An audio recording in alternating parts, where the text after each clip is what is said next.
Full house, fantastic. All of you obsessed with the gut. Hi, welcome to All About Women here at the wonderful Sydney Opera House. I'm delighted to be here too. My name is Natasha Mitchell from ABC Radio National. I'm a science journalist and broadcaster and various things. Now, who would have guessed that a refreshingly frank field guide to your faeces, a roadmap to your intestines, a rollicking good read about your gut and all its machinations, a book that takes toilet talk to the masses. Who would have thought that this would become an international publishing sensation? It has millions of copies around the world. It's sold in at least 18 countries, probably more by now. That's what's happened with Gut, the inside story of our body's most underrated organ. German student and scientist Giulia Enders was 24 years old when she published this book, chock full of intriguing research and facts about the gut, about its function, about its health. It's beautifully illustrated by her cartoonist sister. Before that, she was just 22 when a science slam that she did, a kind of public communication, science communication event, went totally viral and prompted the book writing. And so a star was born. Giulia is a physician. She's finishing her doctorate in microbiology at the Institute for Microbiology in Frankfurt, where she just looked at one very particular bacteria. She may or may not talk about that. So to talk shit with us, and I know you don't mind because you have paid to be here, please welcome Giulia to Australia.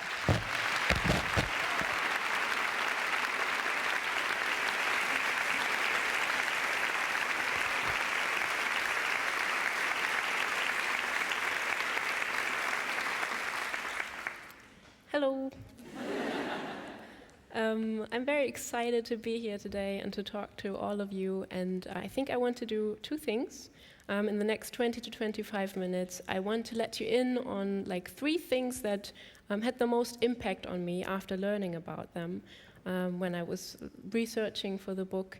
And I also want to let you in on some background information on the process of writing this book.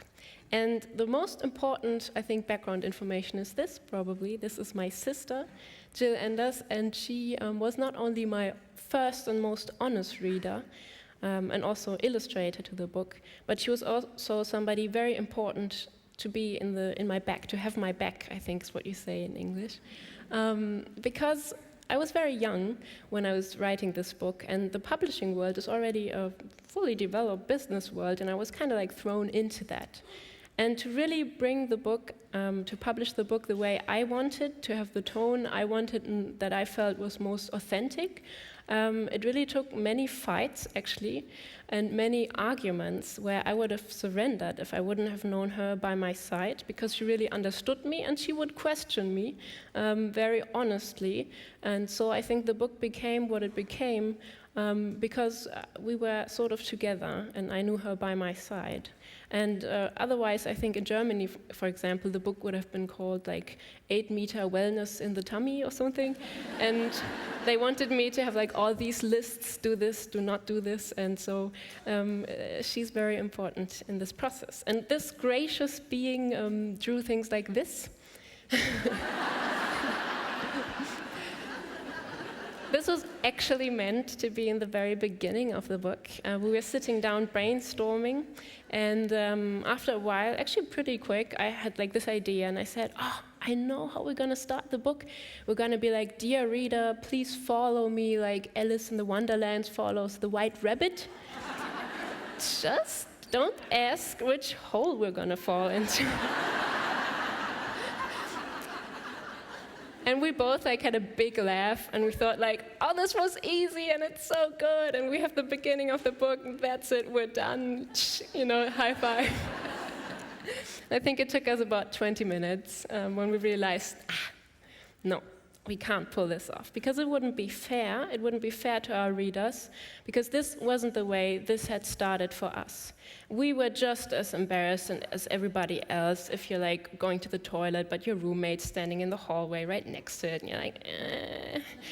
Or like, you know, all these things. We were just like, this was a taboo topic for us just when we were growing up, for like basically like everyone else. So it was a very different effect that made us open up to this topic and actually starting like loving it and like worshipping it in a way. So I think the effect is that you can look behind this facade of skin, because usually it's hidden from us, all those amazing things that are being done for us. And I think once you learn about them, you get more information, you cannot not like value and like and admire this organ that's very responsible and smart and like, I would even say, delightful in a way. Like, it's a very, I think once you get closer and closer and closer, it's hard to like not look up to it and be somewhat impressed. So I think even the toilet business deserves this respect. And this was the way this whole started for me, because my roommate once came into my kitchen after he had a night of heavy drinking, and he bluntly like asked me, "Giulia, you study medicine, how does pooping work?" And I was standing there, and I did study medicine, but I did not know how pooping works, and I had to go up to my room and look it up in 3 different books. And it turns out, as humans, we actually have a very complex and very clean way of delivering this business compared to many, almost all other animals.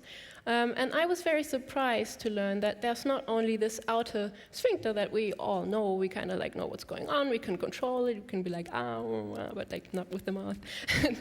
And there's also like an inner one, and I didn't know this. And the process is actually kind of interesting, so let's just like go through it once. When the rests from digestions are delivered there, the inner sphincter will open up and like let through a little bit for testing. So then sensory cells can analyze what's being delivered. Is it solid? Is it gaseous? And then they tell the brain through nerval cells, neurons. And this is the moment when you realize, oh, I've got to go to the toilet. And then the brain does what it's supposed to do. It connects us and adapts to the outer world. We like look and check. And it can, think and be like, well, I'm at the Sydney Opera House. Solid would probably be a provoking thing, bad to do. Gaseous, maybe if I sit like on the side and and I can trust myself to pull this off silently. And then when the brain then communicates with the outer sphincter, because those two are like close, and then the outer sphincter can say, well, opera house, let's just push it back in the waiting line. Or if we're at home and we have really nothing better to do, let it go.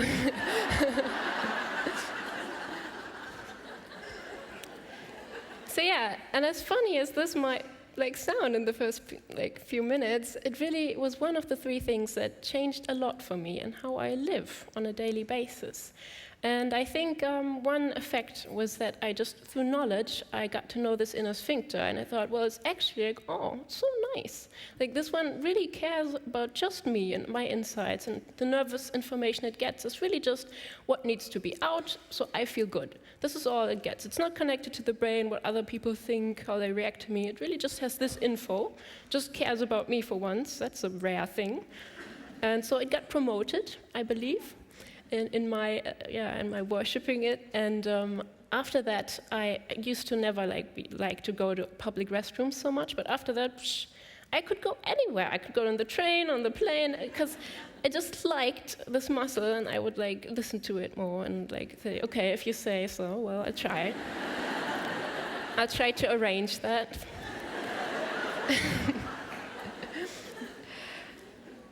And also, it's a bit philosophical to me now, almost, because it's this subject of how much do I do to be good to my inner self, and how many compromises do I do to be okay with the outer world as well while I do so. And this is a very human question. Sometimes I feel like this is also a very female question, between the balance between inner and outer sphincter. In the book, this is how this looks. And I'm showing this because I want to tell you that it was actually one of the hardest drawings in the book, because we sat for 3 days and I was never happy about the way the outer sphincter looked. Because he looked so strict, and like he would just like push back everything, be like a party pooper, so strict. And I thought, this isn't fair to him, because he has his, task too. He's important too. It has to be like a balance out of the two. And then I had to sit down and like talk adjectives and characteristics over and over again. My sister would listen and she would ask more questions. And then after a while she was like, I think I have it. The way you talk about him, it reminds me so much of the roommate of my boyfriend. Because he would always read books on how to behave well, how to eat correctly. He would read the news all the time. He would like mediate with the outer world on a very professional level. So that's now how he looks. He basically really looks a lot like him. I think he even has pants like them. And I mean, we of course had to tell him before the book was published, which was sort of an awkward breakfast.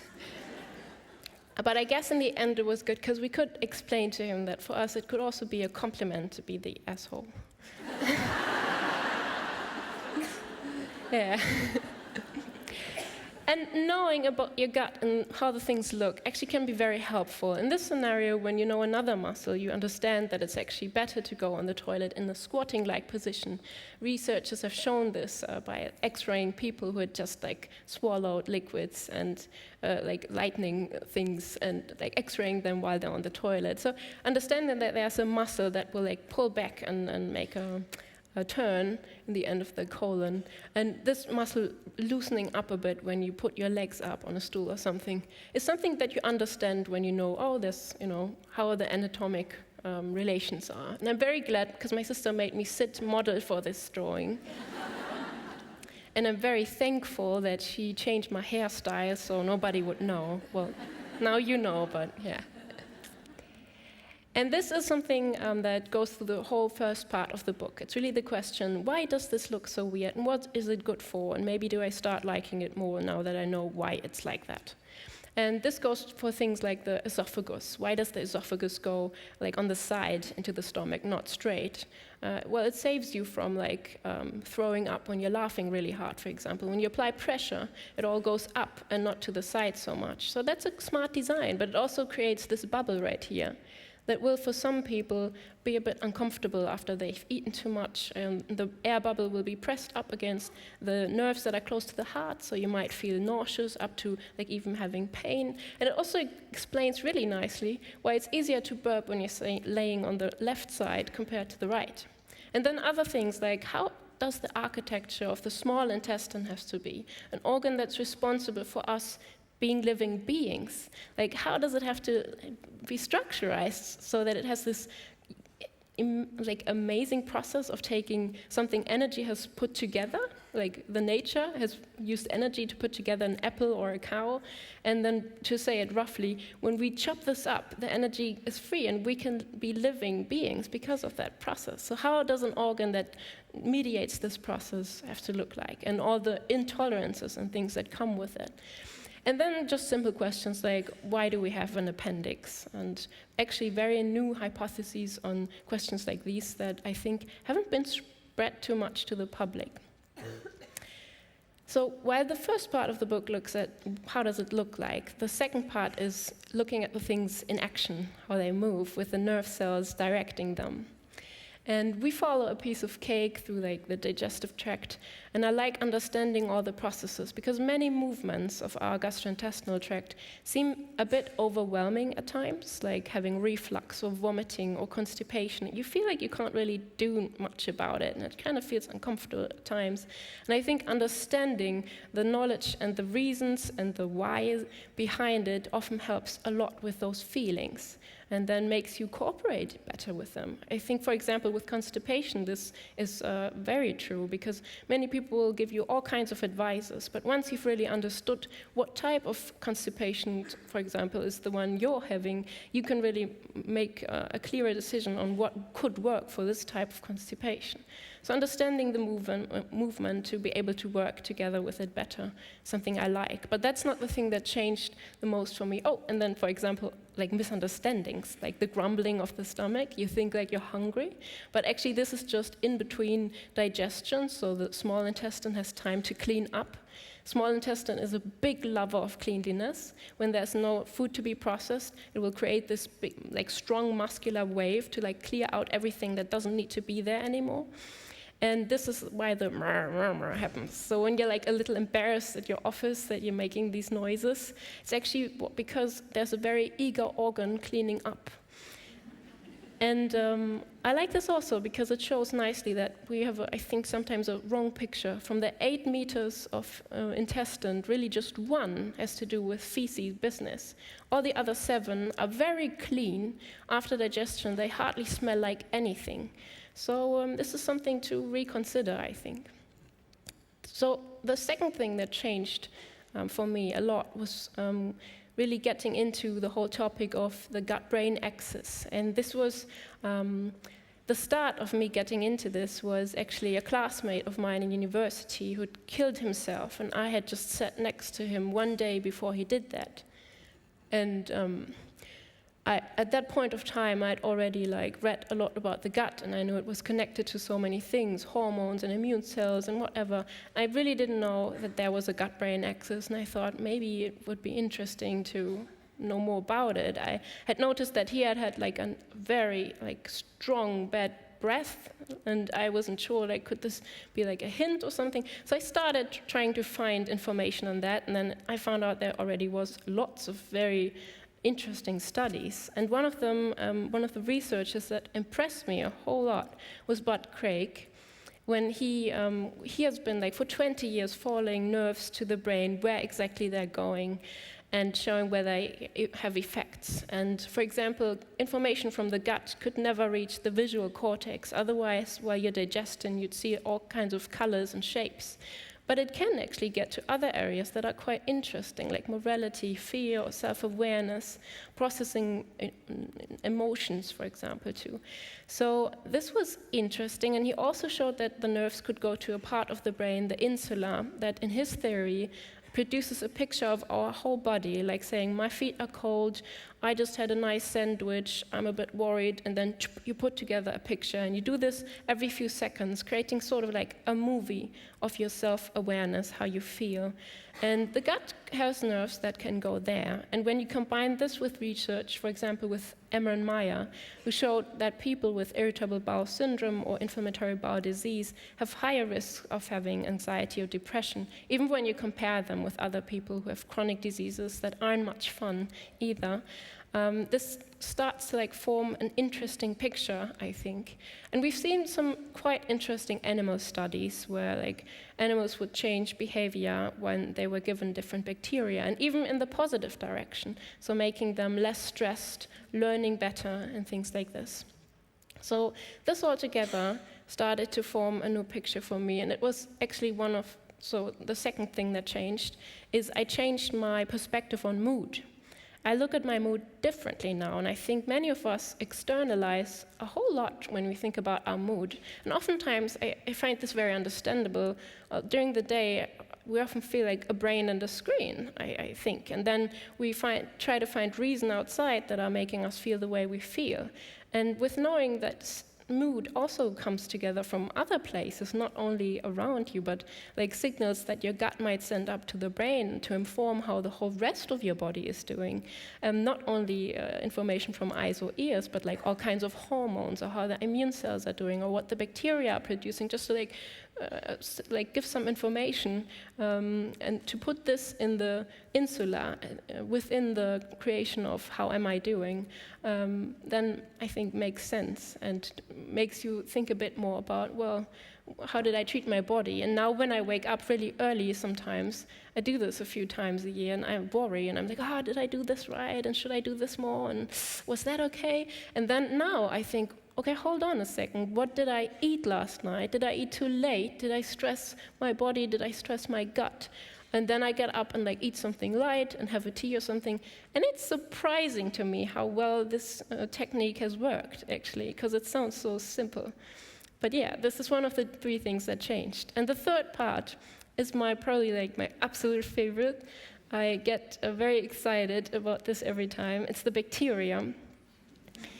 And because I do my doctoral thesis in microbiology, and this is something popping up, and I'm sure you've sort of heard of it somewhere. We have about 2 kilograms, up to 2 kilograms of bacteria in our guts that produce all kinds of things. They will help us digest, they will teach our immune system, they will protect us from bad bacteria that come along. And many of them are very mysterious. We don't know a lot about them. But what I try to do in this third part of the book is I want the readers to understand why researchers are even looking into questions like, how can these bacteria influence our body weight, or our risk for diabetes, or our mental health, or things like inflammatory diseases like rheumatic arthritis. And one question that I was asked very often when talking about this was our body weight, how this could be influenced by bacteria. And this was actually one of the topics that started to draw a lot of attention for microbiome research. And what they saw in the beginning was mice who got bacteria from overweight people, and they would suddenly put on a lot of weight. And then when they got bacteria from normal weight people, this could be reversed. And then they started thinking maybe there are some bacteria that can harvest calories better from our food, thus making a low-carb diet, at least for a limited amount of time, actually a bit more rational and maybe working.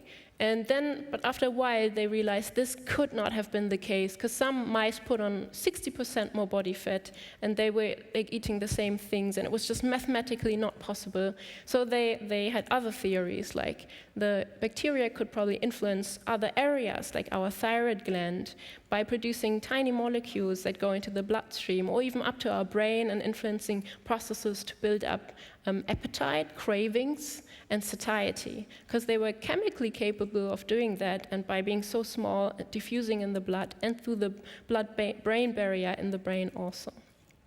And I like this area of research not only because it makes you have a new perspective on how to get the bikini body you want, but also because I really admire how this field of research is starting to build up. Because one side is really looking at what bacteria could be wrong, what could be broken, so people put on more weight with what kind of gut bacteria.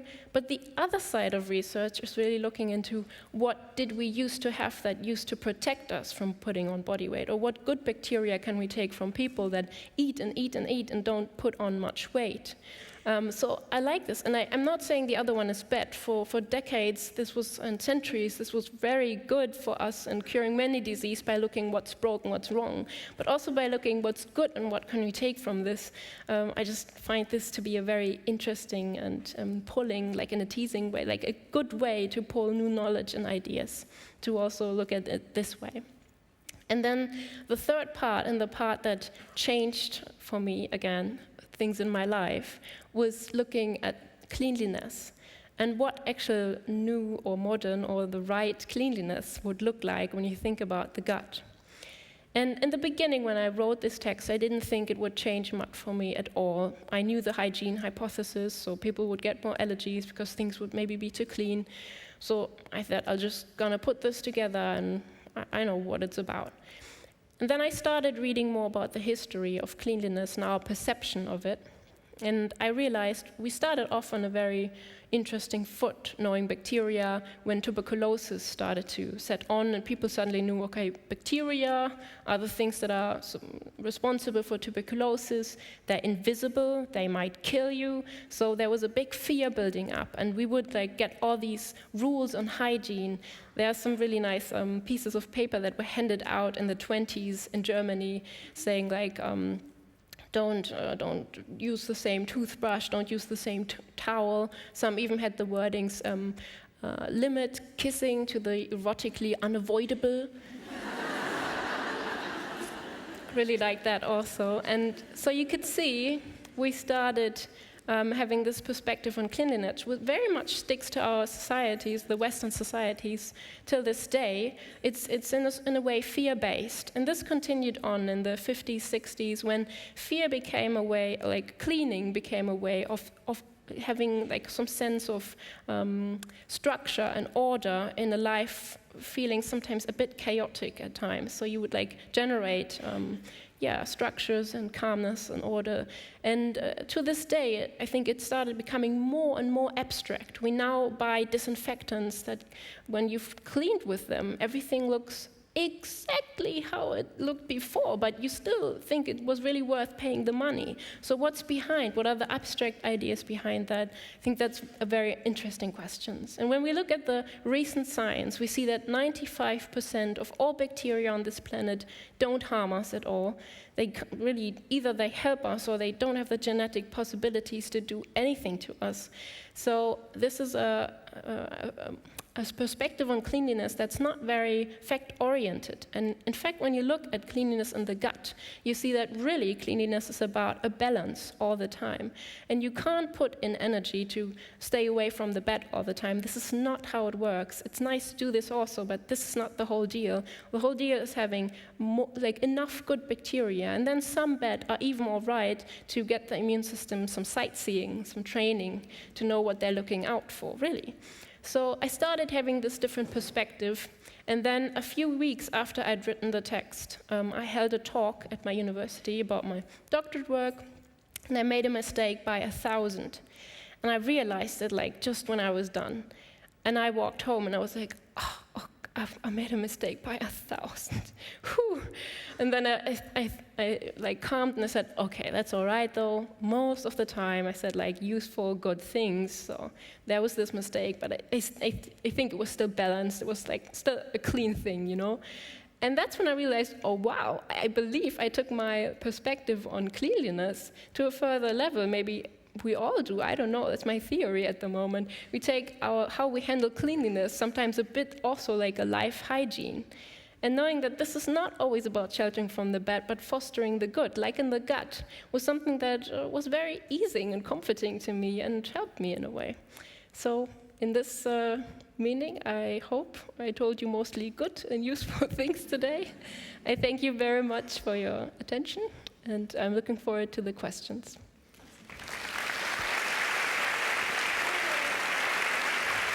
You wrote this book, Giulia, when you were 24. Yeah, 23, yeah. 23, as a student. That's still the age where that matters. I should have said 23 and a half or something. Sorry. Very precise. Millions of copies later, and I'm just thinking, so who's going to get to play you in the Hollywood blockbuster? I wonder, who would play you in the film? That's a good question, especially because I don't have a TV and I don't watch that many films. And who would play the gut? I think I like having different aspects of the gut being persons, but not the gut itself, because everyone has one, right? Yeah. So we all have our own, and then there are quirky characters in it. The small intestine being always so eagerly pushing everything forward, and the large intestine being oh, come on.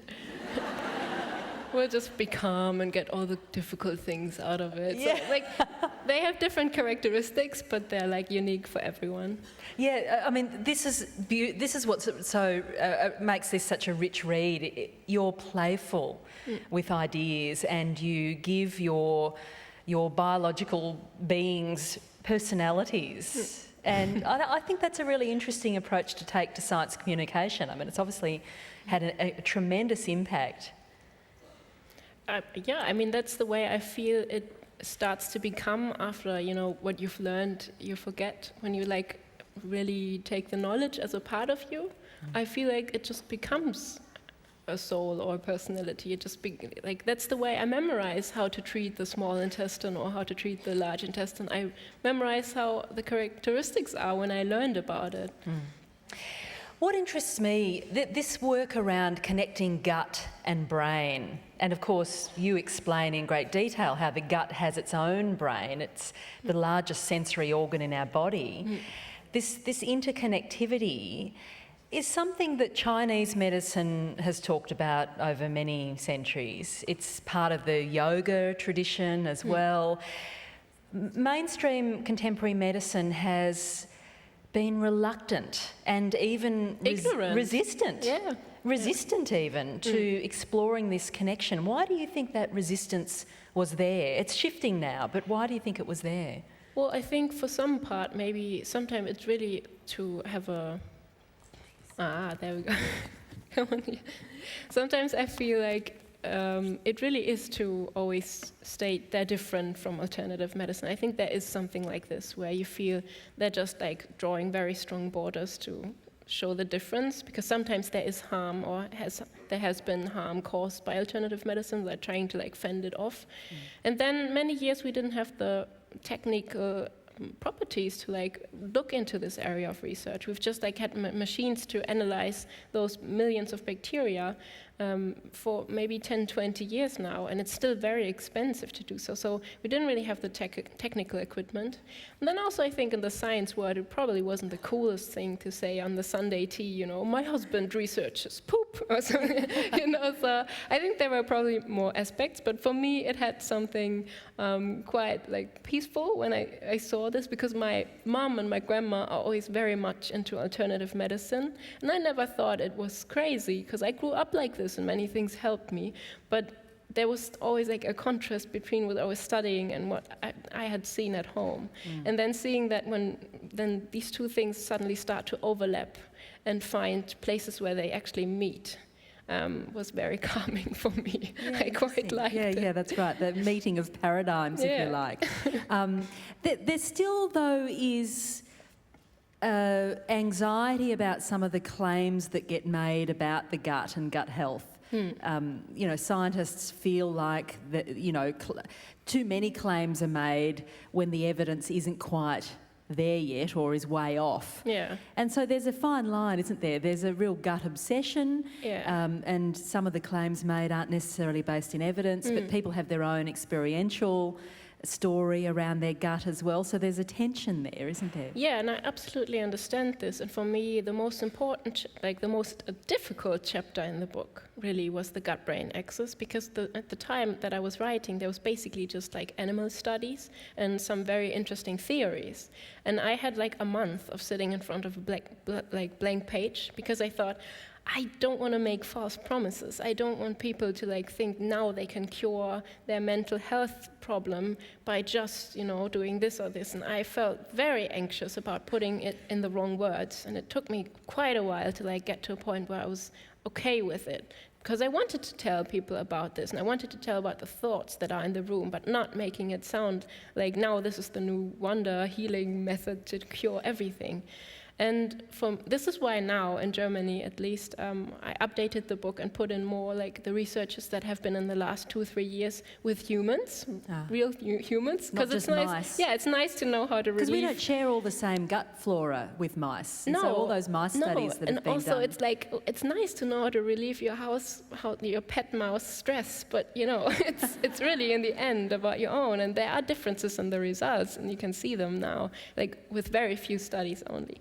But I think the problem for me mostly is explaining the theories, being clear that they are how they are and what we have in human studies, and trying to not get people to be too anxious about it. I feel like many people would then start to believe, now I need to buy all the good bacteria and put them in my gut, because otherwise I'll be, rotten or whatever. But to also explain that all of us already have probiotic bacteria in our gut, maybe inherited from mom, grandma, from a nice plant we ate, from something. So it's already there, and just like come and tell what, like, how the actual science is at the moment. Yeah, because there's potentially a multi-gazillion-dollar industry, isn't there, in selling people products that they don't need. I mean, mostly it's not harmful to use them, but I don't want people to think their body is weak and doesn't have enough good things. And then now they need to go out and buy this. For some things it really makes sense. For diarrhea, especially in children and the elderly, probiotics are a very nice thing. But then others, you really have to know, do I want to do this experiment, or is my body good enough itself if I help it a little here and there? One of the really interesting things in this for me was reading about the idea that different people have different gut types, you know, that you can kind of classify different people according to the gut flora that they have. Yeah, which is scientists are already like starting to criticize this model now. Are they? Tell us more. Well, they say that when you look with different sets of data, you can like try to make a gut type out of everything, sort of. So they're saying they're not so sure this is a stable way of looking at it. But I think it just generated, in the beginning at least, a clear way to look at it, so people would have less fear of going into this research, because it's really scary. You have the immune system, you have the bacteria, hormones, so much like what the people eat, so it's very complex. But having this generated, I think, easiness in the beginning for many researchers. And then again, people do have different genetic profiles. How many genetics in the bacteria community of their guts do they have for processing meat, for example? If you eat lots of meat, you'll have different bacteria because they'll specialize and foster of eating those different meats. And then others eat more plant-based, and so they'll have bacteria that have enzymes to digest those plants for them. Because really what the bacteria are is like a huge, how do you call this thing where you get a hammer and a screwdriver? Toolbox. Bacteria are like a huge toolbox of genetics that we can very fastly acquire and borrow to do things that we ourselves aren't capable of. I mean, I was fascinated, and I'd like to come to all of you. I was fascinated with also the comment you made at the very beginning that, and this is, there's, you know, interesting debates around this too, but that knowing the way you came into the world, either caesarean or through birth canal, you can then, in a sense, make a bet about what health afflictions you might grapple with later on in life. Yeah. Fascinating work, isn't it? That kind of, that process of being birthed exposes you to a really sort of interesting suite of bacteria courtesy of your mum. Yeah, and also because when you're born, you can when you delivered vaginally, you get all these lactic acid bacteria that are there to protect. Up to the uterus, they get more dense and more acidic. So when the baby comes out, it gets a layer of protection from bacteria that make acids, and acids are very protective, which you see in sauerkraut, which takes a long time to go bad because the acid really protects. Bad bacteria usually don't like to live in the acid. So the baby gets this protection layer from the mom to really, have a good start in the world. And when you're delivering, and also the way of delivering, you can be turned with your head to the upper front, or you can look to the back when you come out. And it's far easier to be born the way to look to the back. So you even get a bit of gut bacteria this way. So it's really a smart design. Yeah, it's interesting, isn't it? Let's come to some questions and comments. We might just need the lights down a little bit so we can see our questioners. Number 1, thank you. Hi. Hello. I have probably a pretty basic question. I don't have a large intestine. I was taken out 3 years ago. And I was just wondering, when you're referring to the gut and gut bacteria and all of that, is that the small intestine, or is it both, or Yeah, where does the bacteria live? Yeah, so what happens is when you go through the gastrointestinal tract, the density of bacteria will grow and grow and grow and grow. And the biggest part is in the large intestine. We have concentrations like 10 to the 12th. but it builds up in the small intestine. It's not too good when there are too many bacteria in the small intestine, because that's when people feel bloated, or they can even be nauseous, because they're not meant to like disturb the digestion process there too much, because they produce gases and stuff. But the thing is, when your large intestine is being removed, what scientists see is that actually the whole system adapts, and that the small intestine will start to like take over some bacterial tasks that earlier used to be in the colon. So some bacteria that used to be like typical in the colon will grow up a little bit, and the small intestine also will usually add some surface area when this happens, and the bacteria will then be in this last part of the small intestine and like take over. It takes a while, it takes time to bounce and balance, but after a while it adapts quite nicely. Thank you very much. Oh, I'd love to ask more questions about what it's like to live without a large intestine, but we might need to save that for later. Thank you very much. Hi, number 4. Hi. Hello. Is this working? Yes. Yep. Yes.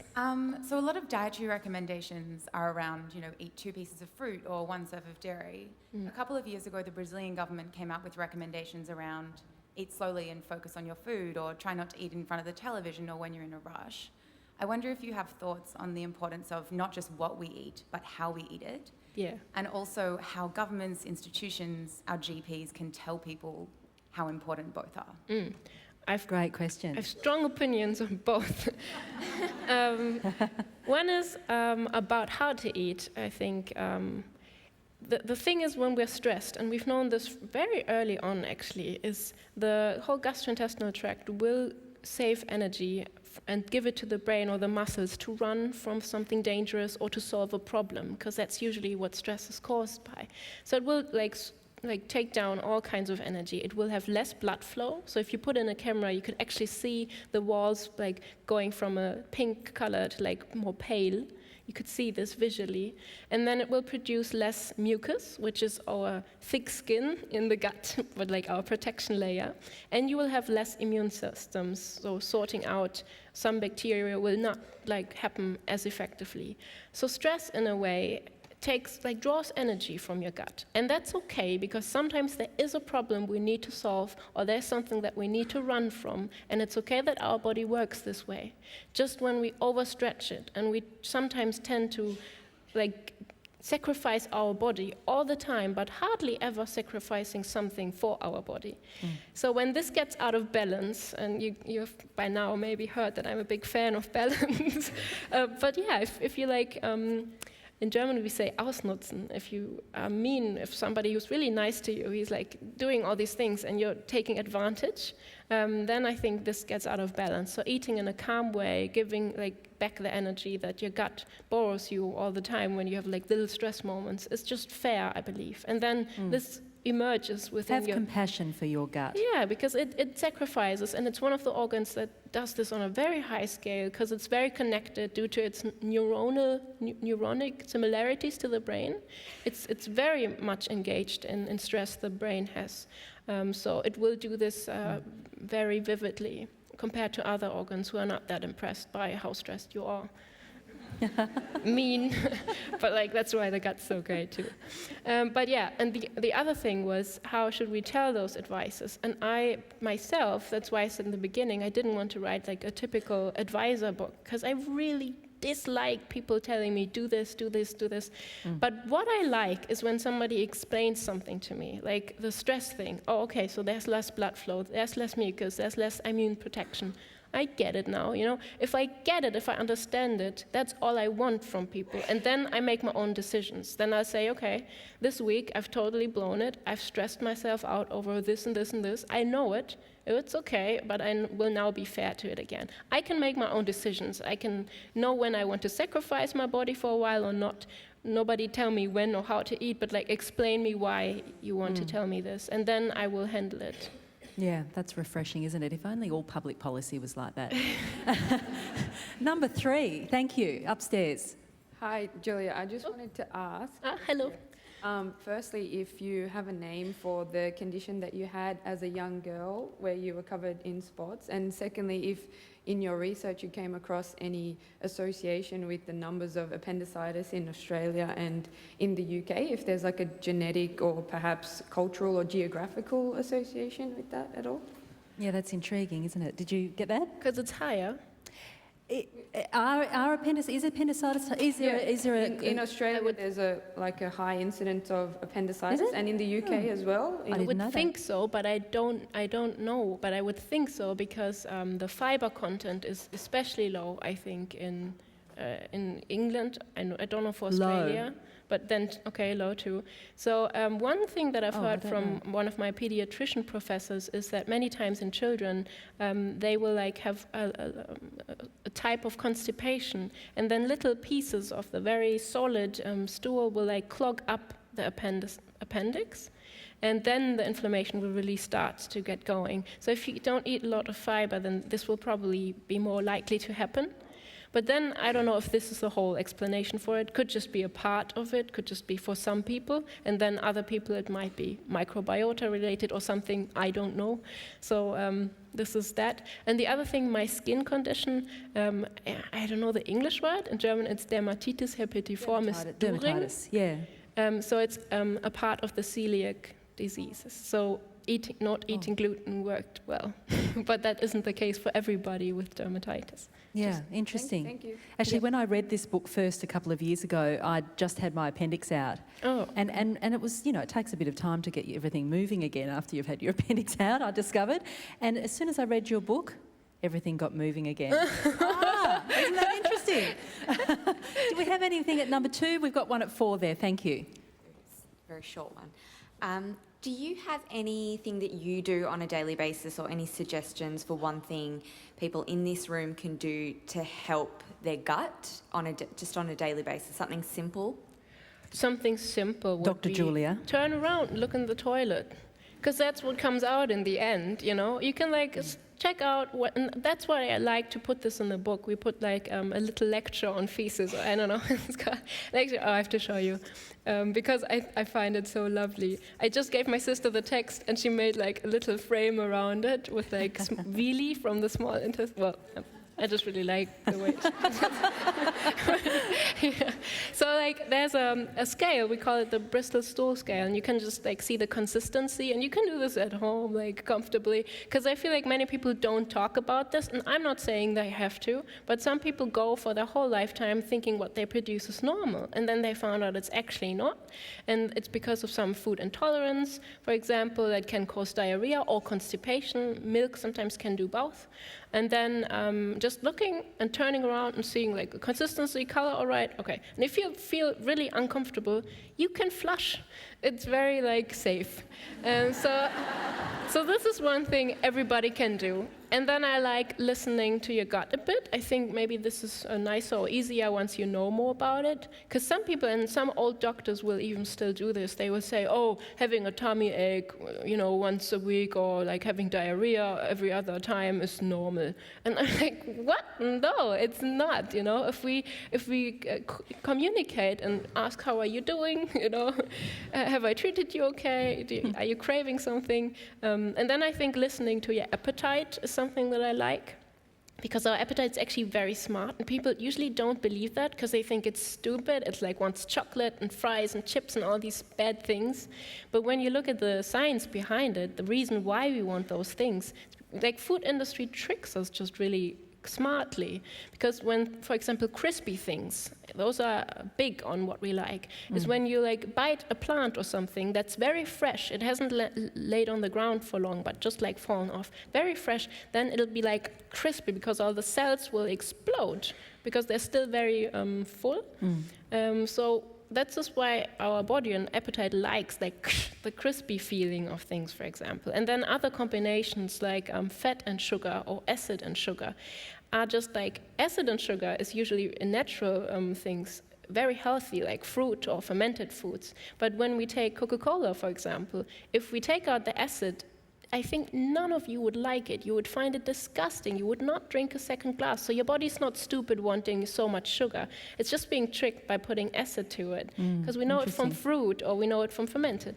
And then, so I like following your appetite, but like knowing where the food industry tricks it. So when you know these few areas, then you can like listen to all the other appetites, and they're really smart, and we especially see this in pregnant women. My sister just gave birth to her first baby, and while she was pregnant, it was amazing to us because in each different time zone she was craving exactly the foods that were necessary in the development of the child at that time. We like kept looking up, and it was insane. So I was very amazed by that, and I believed in appetite before, but I think I even more so do after this.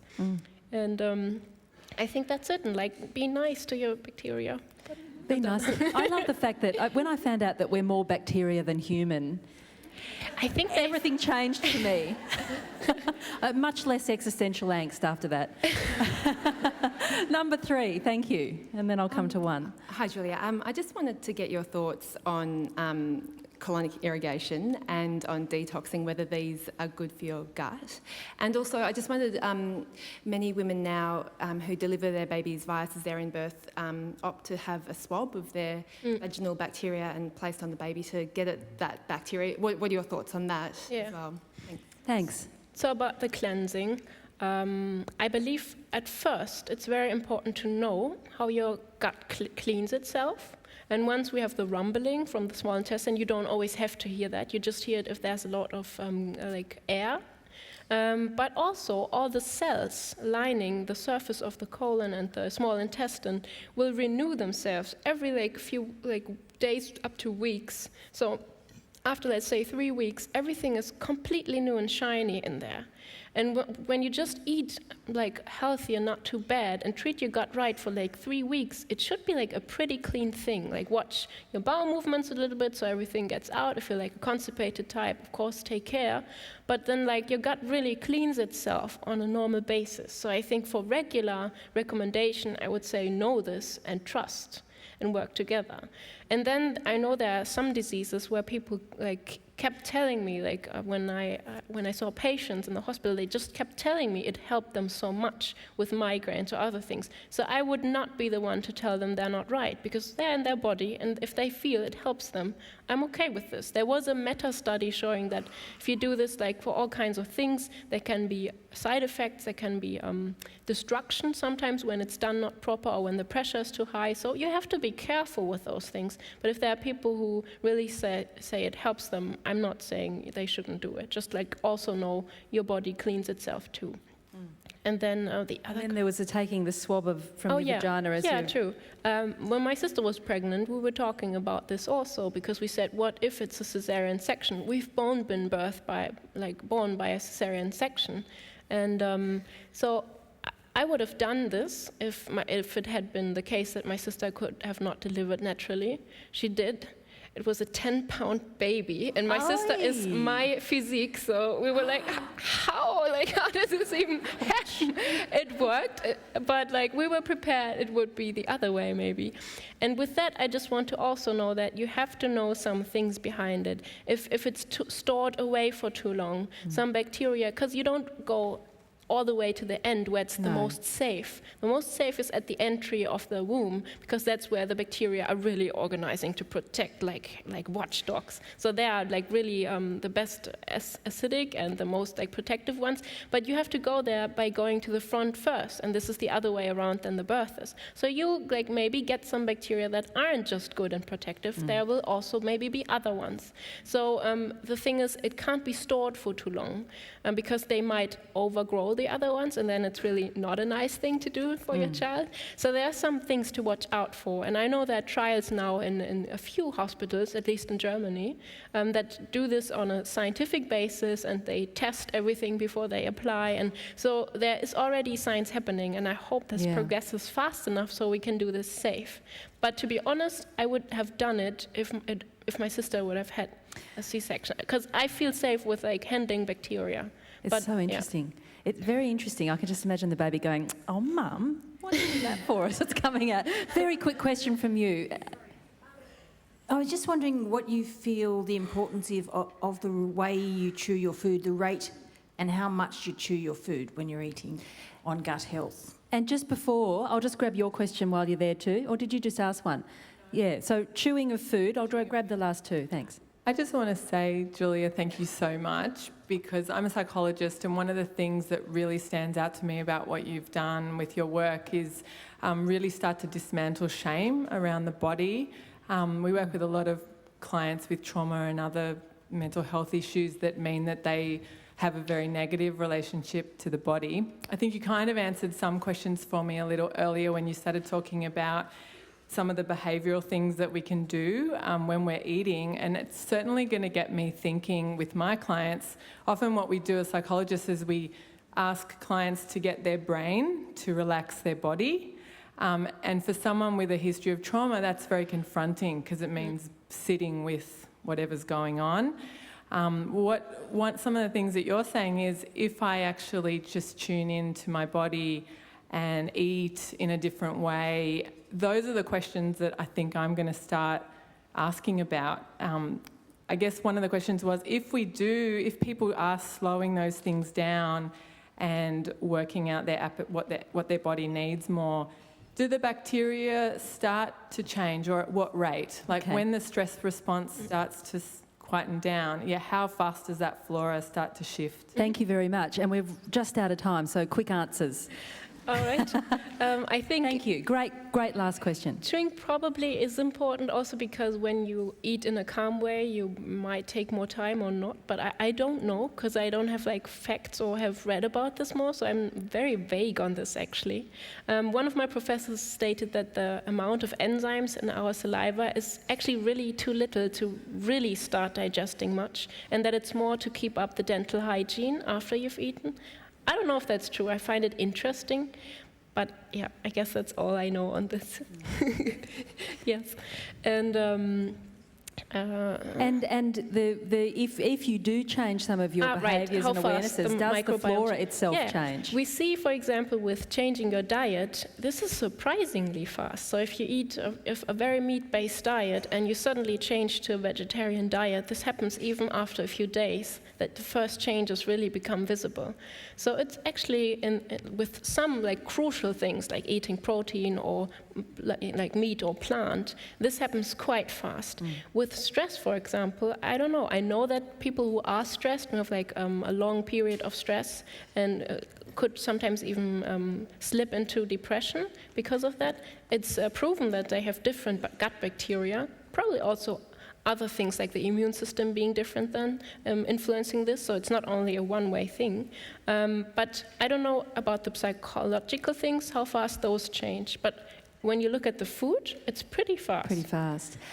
Look, this is the All About Women Festival, and I was really struck before as we were speaking outside, that you thank your mother and your sister and your grandmother, who you said really imbued in you a great love of learning for the sake of the love of learning. And I can just feel it in you as you talk. I think we all do. And just briefly and finally, what are you going to do next? Well, I'll just be at the hospital with a white coat and Really? Yeah, and just is probably the wrong word because I'm very nervous. I hope I'll learn fast and get the techniques and the craft right as fast as possible, because that's still all ahead of me, getting all the experience. Yeah. Well, look, what a wonderful treat to host you here at the All About Women Festival. Thank you so much, Giulia Enders. And thank you.